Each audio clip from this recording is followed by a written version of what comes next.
Ako lang to, ako si Soiti. Ayan, nagluto tayo nilagang ala corned beef. Galing ayuda yan, guys. Gawa tayo ng mga tipid ulam. Ayan. Ayan, suspense si Soiti. Napakasarap niyan, guys. Corned beef lang yan, ha. Dahil sa corned beef, ang sarap ng ulam natin. Yamitik kudasay, siram sa nakadi isura, kulintihan kan. Diba? Sarap na naman food trip ni Soiti. And follow my account, guys. Ako si Soiti. At panoorin niyo yung mga video ko. At tapusin mo to para malaman yung mga recipe. Like and follow and share, guys. Para madami pa makapanood ng aking video. Yan, sarap talaga nito. Yung iigop ka ng sabaw, tapos lasang baka. Dahil corned beef yan, di ba? Meron pa yan nilagang saging.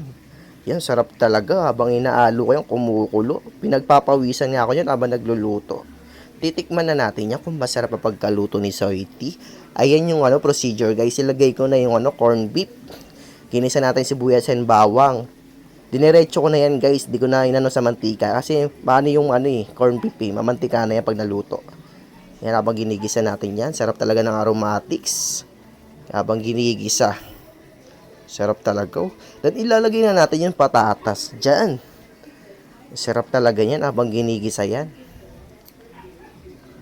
Dahil inuna natin yan, dahil matigas siya para lumambot agad.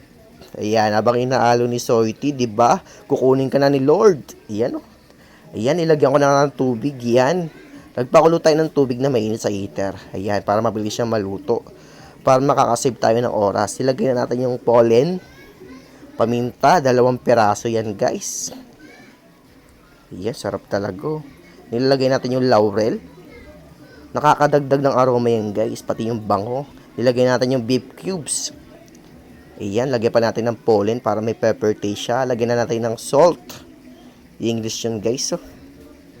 Ayan, takpan na natin para maluto na agad. Ayan, kumukulo na yan, guys. So, ang bango niyan habang niluto. Nilagay ko na rin yan yung saba na iniwa ko yan sa 2. Papalambutin natin yan bago natin ilagay yung gulay. Ayan, pagkabukas niyan. Diba, umusok na naman. Ayan na yung gulay. Ayan, ilagay na natin yung gulay dyan. Ano lang yan, 1/4 na chop suey yan. Ayan. Ayan, pakulo na yan, guys. Nabubulol pa ako dito. Ang bango nito. Tinikman ko yan, saktong-sakto yung lasang pagkaluto ni Soiti. Ayan, lagay natin yung celery. Ito yung nagbibigay ng lasa. Parang kakaiba yung lasa niya pag nilagyan mo nito. Sarap talaga.